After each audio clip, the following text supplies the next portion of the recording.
समंदर की लहरें हर रोज कुछ ना कुछ बहा कर लाती है, कभी मिट्टी, कभी कूड़ा करकट और कभी गहरी यादें।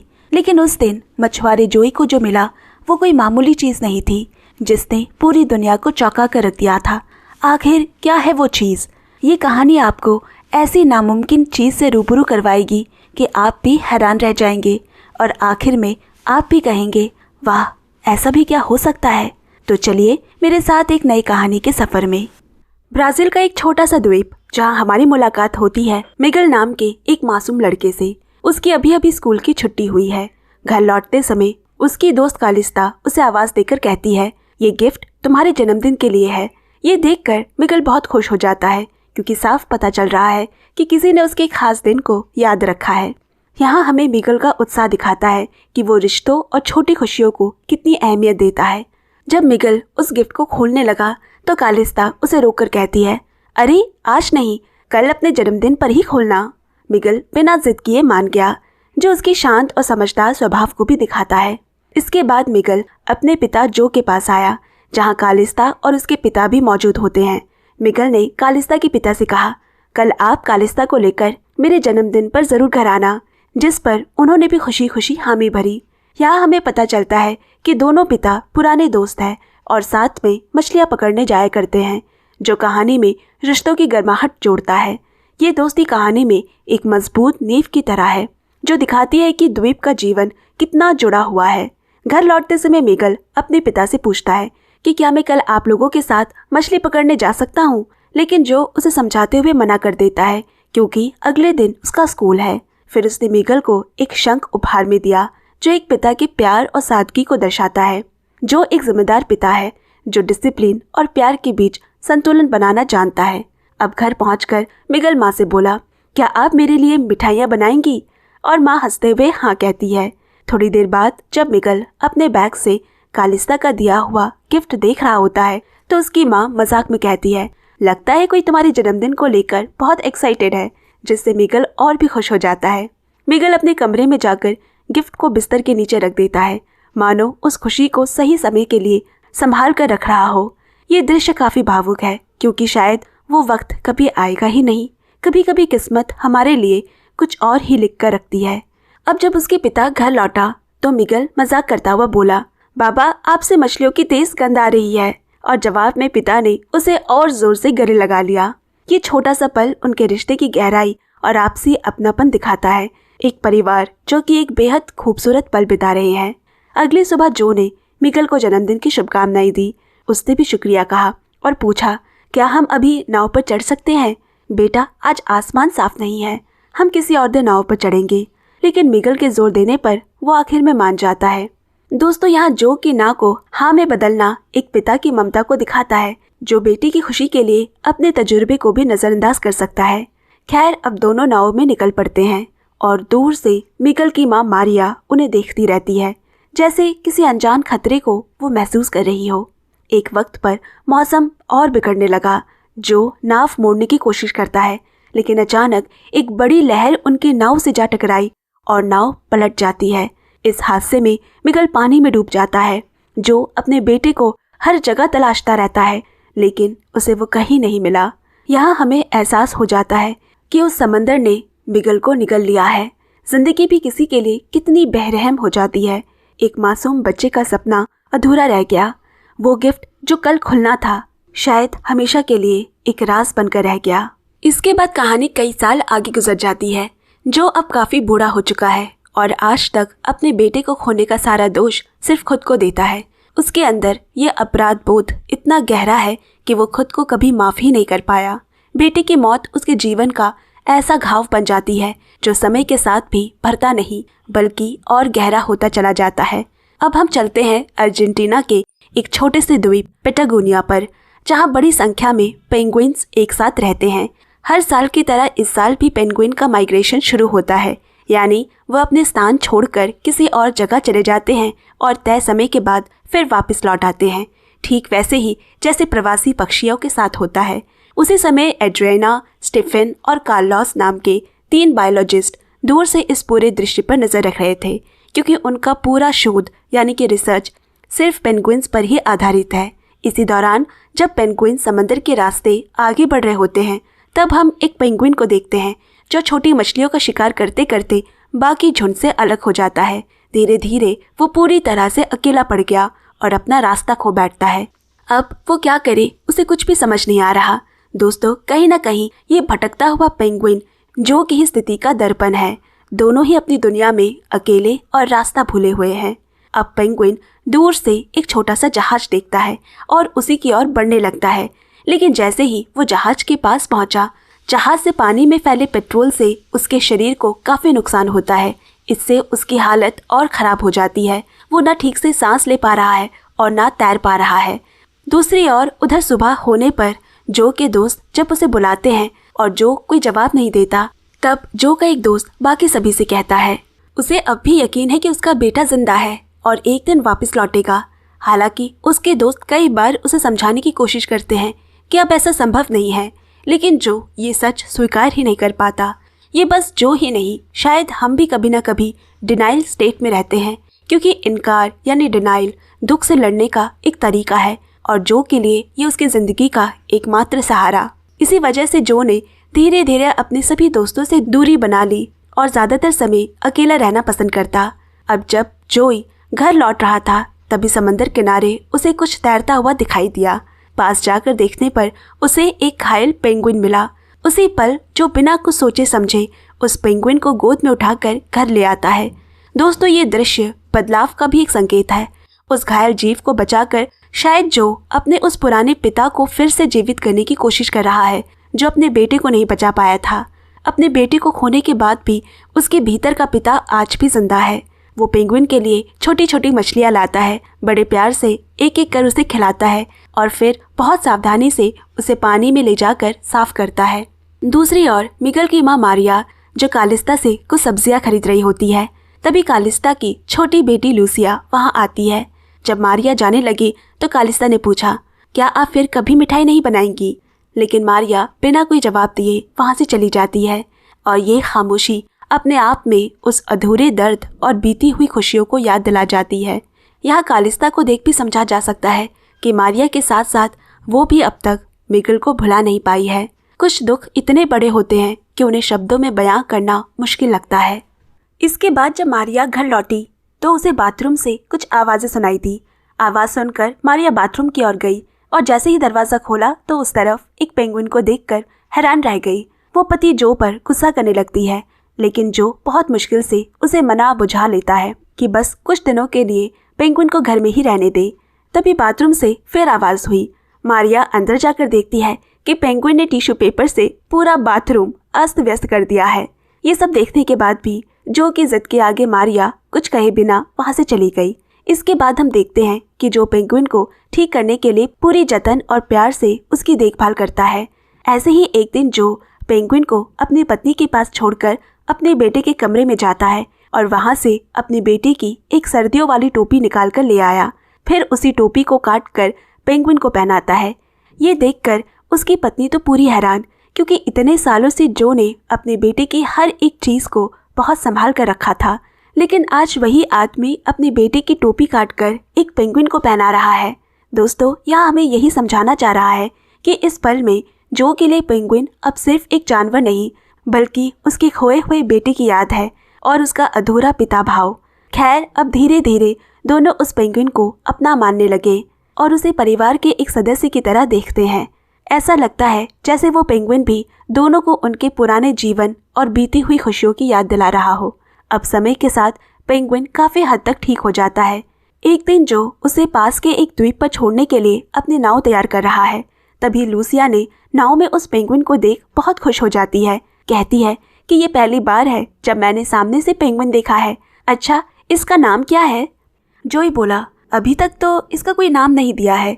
और तभी लूसिया उस पेंगुइन का नाम रखती है डिनडिम। इसके बाद उसने जोई से पूछा, क्या आप फिर कभी डिनडिम से मिल पाएंगे? जो उदास होकर कहता है, नहीं, मैं उससे दोबारा नहीं मिल पाऊंगा, क्योंकि वो उसे पास के एक द्वीप पर छोड़ने जा रहा है। फिर जोई नाव लेकर उस द्वीप की ओर निकल पड़ा। वहाँ पहुंचकर उसने डिनडिम को छोड़ दिया, लेकिन जैसे ही वो जाने लगा उसका दिल बहुत भारी हो जाता है। तभी डिनडिम भी उसके पीछे पीछे चलने लगता है। कहा जाए तो जानवरों की वफादारी इंसानी रिश्तों से भी गहरी हो सकती है। अब जोई उसे कहता है, तुम मेरे साथ नहीं आ सकते हो, तुम्हें अपने घर अपनी जगह पर लौट जाना चाहिए। इतना कहते हुए जोई भरे हुए दिल के साथ वहां से चला जाता है। रात बीतकर सुबह हो गई और मारिया एक बार फिर अपने आंगन में डिंडम को खड़ा देखकर हैरान रह जाती है। कहानी हमें यही बताना चाह रही है कि डिंडम का वापस लौट आना यही दिखाता है कि प्रेम कभी किसी परिचय या रिश्ते का मोहताज नहीं होता। और कहानी भी अब तक एक ऐसे मोड़ पर है जहां दुखद यादें और नई उम्मीद आपस में मिल रही है। लेकिन जैसे ही अचानक जो की नज़र डिंडम पर पड़ी तो वो बेहद खुश हो गया, क्योंकि वो भी उसे बहुत याद कर रहा था। इसके बाद वो डिंडम को साथ लेकर अपने दोस्तों के पास गया ताकि उसके लिए छोटी मछलियाँ ला सके। जब उसके दोस्त डिंडम को देखते हैं तो उनके भी चेहरे पर खुशी आ जाती है। पूछते हैं कि उसे ये पेंगुइन कहाँ से मिला। जोई ने सारी बात बताई कि महीने भर पहले वो उसे समंदर किनारे मिला था, जिसे सुनकर उसके दोस्त बोले, डिंडम तो बहुत किस्मत वाला है जो उसे तुम मिल गए। इस पर जोई ने मुस्कुराकर जवाब दिया, नहीं, असल में मैं खुद को भाग्यशाली मानता हूँ क्योंकि मुझे डिंडम मिला। जोई की ये बात दिखाती है कि डिंडम ने उसे बचाया है, ना कि जोई ने डिंडम को। डिंडम उसके टूटे हुए मन का सहारा बन गया है। दोस्तों से मछलियाँ लेकर जोई अब लौट आता है। इसके बाद जोई ने टूटे हुए कुछ लकड़ी के टुकड़ों से डिंडम के लिए एक छोटा सा घर बना दिया। जब डिंडम उस छोटे से घर में घुसता है तो जोई को ये देखकर बहुत सुकून मिलता है। किसी के लिए घर बनाना जोई के भीतर के घाव को भरने जैसा था। इंसान ऐसे ही तो दर्द को भुलाने की कोशिश करता रहता है। ऐसे ही कुछ दिन बीत जाते हैं। डिंडम और जोई कई खूबसूरत पल साथ बिता रहे होते हैं और उनके बीच एक गहरी दोस्ती बन जाती है। एक दिन डिंडम मिगल के कमरे से बचपन में दिया कालिस्ता का वही पुराना तोहफा बिस्तर के नीचे से निकालता है। ये तो एक चमत्कार ही हो गया था। वो पुराना तोहफा जो समंदर ने निगल लिया था या जो मिट्टी में दब गया था, उसका वापस मिलना ये इशारा है कि पुरानी यादें कभी खत्म नहीं होती, वो बस सही मौके का इंतजार करती है। अब जोई डिंडम के लिए मछलियाँ लेकर लौटा तो उसे वो अपने छोटे से घर में दिखाई नहीं देता। ये देखकर जोई बेहद घबरा गया। उसे बहुत चिंता सताने लगी। तभी उसकी नज़र रेत पर डिंडम के पैरों के निशानों पर पड़ी। जोई उन निशानों का पीछा करता हुआ समंदर के किनारे पहुंचता है, जहां आकर निशान खत्म हो जाते हैं। जोई समझ गया कि डिंडम उसे छोड़कर चला गया है। दूसरी ओर डिंडम यहाँ अर्जेंटीना के पेटागोनिया इलाके में अपने पुराने स्थान पर लौट आया है। वहाँ मौजूद वही तीनों बायोलॉजिस्ट डिंडम को पकड़कर एक बॉक्स में रखते हैं और उसे लैब में ले जाते हैं। जब वो उसका निरीक्षण कर रहे थे तो सभी को समझ आया कि डिंडम बाकी पेंगुइन से बिल्कुल अलग है, क्योंकि वो बाकी सभी के मुकाबले ज़्यादा दोस्ताना और शांत स्वभाव का है। डिंडम का ये दोस्ताना स्वभाव जोई के उस प्यार का असर है जो उसने उसे दिया था। प्यार में बड़ी ताकत होती है जिस भाषा को मूक जानवर भी समझ जाता है। खैर, इसके बाद एड्रीना डिंडम के शरीर पर एक टैग नंबर लगा देती है। उसे दोबारा आज़ाद करने के बाद तीनों बायोलॉजिस्ट उसके पीछे पीछे जाते हैं और उस जगह पहुंचे जहां डिंडम रहता है। वहां उन्होंने देखा कि उसका घोंसला बाकी पेंगुइन से बिल्कुल अलग है और ये देखकर तीनों हैरान हो गए। जाने से पहले एड्रीना डिंडम की एक तस्वीर खींचती है, क्योंकि वो सच में बाकी पेंगुइन से अलग और ख़ास था। देखते ही देखते दिन बीते, रातें गुजरी और महीने निकल जाते हैं। फिर वो समय आया जब सभी पेंगुइन्स अपना स्थान बदलने वाले हैं। डिंडम समेत सभी पेंगुइन्स अपने तय बसेरे को छोड़कर एक अनजान समंदर की ओर यात्रा पर निकल पड़ते हैं। लेकिन डिंडम की ये यात्रा सिर्फ माइग्रेशन नहीं है, ये दोस्ती की उस डोर की तलाश है जो उसे वापस जोई तक ले जा सकती है। इधर पेंगुइन समंदर की अनजान यात्रा पर आगे बढ़ते रहते हैं और दूसरी ओर जोई जो अपने घर के छोटे मोटे कामों में लगा है। तभी अचानक उसे पीछे से कुछ अजीब सी आवाज़ें सुनाई देती है। यह आवाज़ सुनकर जब जोई पलटकर डिमडिम के छोटे से घर की तरफ देखता है तो उसकी आंखें खुली की खुली रह गई। डिमडिम वहाँ मौजूद है। उसे देखकर जोई खुशी से भर उठा, मानो उसका खोया हुआ कोई अपना वापस लौट आया हो। डिमडिम का 5000 मीलों का सफ़र तय करके वापस आना ये साबित करता है कि जानवरों में भी घर और अपनों की पहचान इंसानों से कम नहीं होती और लोगों से कई ज़्यादा भावनाएं उनमें होती है। थोड़ी देर बाद जब मारिया ने भी डिमडिम को देखा तो उसे भी बेहद अच्छा लगता है। तभी उसने डिमडिम के शरीर पर लगे लाल रंग के निशान की ओर इशारा करते हुए जोई से पूछा, ये लाल चीज़ क्या है? इस बारे में मुझे भी कुछ नहीं पता, जोई बोला।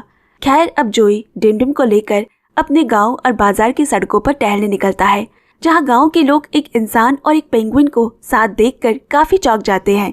कई लोग उन्हें देखकर वीडियोस भी बनाने लगते हैं। उसी दौरान एक लड़की वीडियो बनाते हुए जोई से पूछती है, क्या ये आपका पालतू जानवर है? जोई मुस्कुराते हुए बोला, नहीं, ये मेरा दोस्त है और इसे मेरे साथ रहना पसंद है। लड़की ने फिर पूछा, आप उसे किस नाम से बुलाते हैं? डिमडिम, जोई ने कहा। और ये सारी बातें उस लड़की ने वीडियो में रिकॉर्ड कर ली थी। यहाँ एक चीज गौर करने वाली है दोस्तों, जोई का डिमडिम को पालतू नहीं बल्कि दोस्त कहना उसके सम्मान और बराबरी के रिश्ते को दिखाता है कि वो उसे कैद नहीं कर रहा बल्कि उसके साथ जी रहा है। कुछ समय बाद यहाँ दूसरी ओर रिसर्च टीम स्टेफनी एंड्रियाना को वही वीडियो दिखाती है जो उस लड़की ने जोई और डिमडिम की रिकॉर्ड की थी, और वो वीडियो तेजी से वायरल हो चुका होता है। वीडियो देखकर स्टेफनी और कार्लोस समझ नहीं पा रहे कि डिमडिम नाम का ये पेंगुइन आखिर उनके द्वीप का है या नहीं, लेकिन एड्रियाना ने वीडियो में गौर किया कि पेंगुइन के शरीर पर लाल रंग का एक टैग नंबर लगा हुआ है। जब स्टेफनी वीडियो के कमेंट सेक्शन में गई तो पता चला कि डिमडिम नाम का ये पेंगुइन अर्जेंटीना से लगभग 5000 मील दूर ब्राजील के एक द्वीप पर एक व्यक्ति जोई के पास मौजूद है। इसके बाद एड्रियाना एक पत्रकार पाउलो को फोन कर उसे उस पते पर जाकर डिमडिम का टैग नंबर लेने के लिए कहती है। यहाँ जोई डिमडिम के साथ समंदर में खेल रहा होता है और एक खूबसूरत पल बिता रहा होता है। ये उनके रिश्ते की सादगी और सच्चाई को दर्शाता है। एक और बात मैं कहना चाहूंगी कि डिमडिम के साथ हर एक दिन बिताना जोई के लिए एक हीलिंग प्रोसेस की तरह है। समंदर जो पहले डर का कारण था, अब डिमडिम की वजह से खुशी का जरिया बन गया है।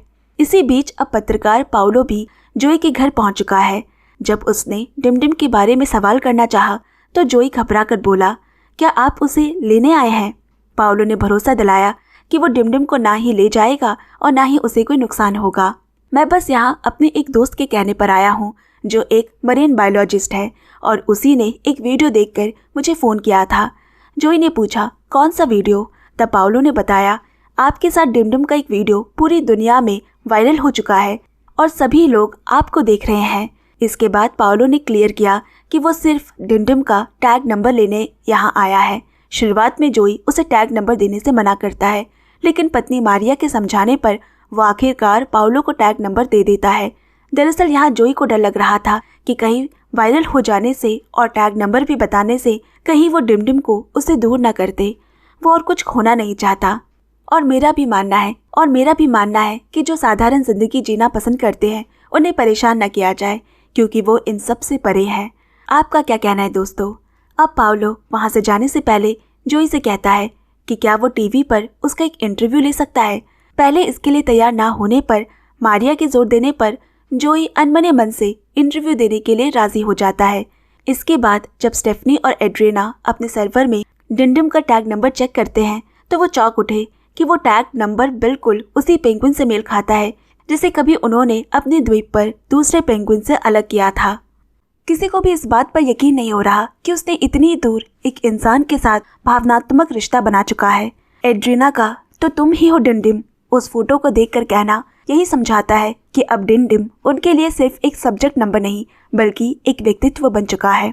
उधर पाउलो भी अपनी पूरी टीम के साथ जो के घर इंटरव्यू लेने पहुंचता है। इंटरव्यू के दौरान जोई बताता है कि पिछले कई सालों से डिमडिम हर साल जून महीने में आता है और दिसंबर महीने में चला जाता है। यही उसका आना जाना है। जिसे सुनकर पाउलो पूछता है कि क्या उसे लगता है कि डिमडिम फिर वापस आएगा। जोई पूरे विश्वास के साथ कहता है, हाँ, मुझे पूरा भरोसा है कि वो जरूर लौटेगा।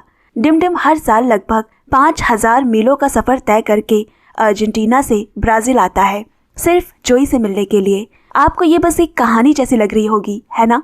लेकिन नहीं, ये एक सच्ची घटना है जो प्यार की परिभाषा को एक और नया रूप देता है। कहानी के आखिर में हम पूरा सच जानेंगे, तो इस पूरे वीडियो में बने रहना। ये इंटरव्यू एड्रियाना, स्टेफनी और कार्लोस भी देख रहे होते हैं और इसी बीच उनके बॉस का फोन आता है। वो कहता है कि डिमडिम नाम के उस पेंगुइन को यूनिवर्सिटी के ऑब्जर्वेशन लैब के लिए लेना चाहते हैं ताकि इंसान और पेंगुइन के संबंधों को समझने का मौका मिले और इसके लिए उन्हें पैसे भी दिए जाएंगे। लेकिन एड्रियाना इस फैसले से राजी नहीं होती। अब एक बार फिर डिमडिम जोई को अलविदा कहकर अपने पुराने ठिकाने अर्जेंटीना लौट आता है। दूर से एड्रियाना उसे देखकर अपनी टीम से कहती है, वो बहुत ही खुश लग रहा है। क्या उसे ऑब्जर्वेशन लैब ले जाना सही रहेगा? एड्रीना की दुविधा ये है कि क्या शोध के नाम पर किसी की आज़ादी और खुशी को कैद करना सही है। खैर, एक बार फिर पेंगुइन के माइग्रेशन का समय आ गया। ठीक तभी उसे बॉस का फ़ोन आया कि हमने डिमडिम को लेने का फैसला किया है। 2 दिन के अंदर उन्हें डिमडिम को लैब ले जाना होगा और ग्रांट की हुई राशि भी आ चुकी है। अब उनके पास कोई रास्ता नहीं बचता। इसके बाद एड्रीना डिमडिम को उसके छोटे से घर से बाहर निकालती है और उसे एक बार फिर लॉकर में बंद कर एड्रीना और कार्लोस लैब की ओर निकल पड़ते हैं। इसी बीच बाकी सभी पेंगुइन्स समंदर की ओर अपनी यात्रा शुरू कर चुके होते हैं। इधर पत्रकार पाउलो एक बार फिर जोई के घर पहुंचता है क्योंकि वो डिमडिम और जोई के आखिरी पलों को कैमरे में कैद करना चाहता है। जब जोई पाउलो को डिमडिम के उस छोटे से घर को दिखा रहा था तो वो वहाँ कालिस्ता का दिया मिगल का वही तोहफा देख पाता है, लेकिन जोई समझ नहीं पाता कि वो तोहफा किसने और क्यों रखा है। उधर अब कार्लोस चेक पोस्ट पर गाड़ी रोककर परमिशन लेने जाता है। तभी एड्रीना देखती है कि डिमडिम खुद ही लॉकर से बाहर निकलकर गाड़ी से उतर रहा है। ये सब देखकर भी वो उसे नहीं रोकती। एड्रीना का डिमडिम को ना रोकना उसकी सबसे बड़ी जीत है। उसने अपने करियर और बॉस के ऑर्डर से ऊपर उठकर एक दोस्ती को चुना और डिमडिम की असली जगह लैब नहीं बल्कि वो 5000 मीलों का रास्ता है जो उसे जो तक ले जाता है। जब कार्लोस वापस गाड़ी के पास लौटा तो देखा कि लॉकर के अंदर डिमडिम नहीं है। वो हैरान होकर अगले ही पल एड्रीना से कहता है, लॉकर में तो डिमडिम नहीं है, कहाँ गया? क्या तुम्हें कुछ पता है? एड्रीना बिल्कुल नॉर्मल तरीके से जवाब देती है, भले मुझे कैसे पता होगा, तुम ही तो गाड़ी का दरवाज़ा खोल कर गए थे, इस बारे में मुझे कुछ नहीं मालूम। और कार्लोस सब समझ जाता है कि डिमडिम वहाँ से भाग चुका है। फिर कार्लोस गाड़ी वापस घुमाकर सीधे अपने कैंप की ओर लौट जाता है। एड्रीना के चेहरे पर हल्की सी मुस्कान आ जाती है।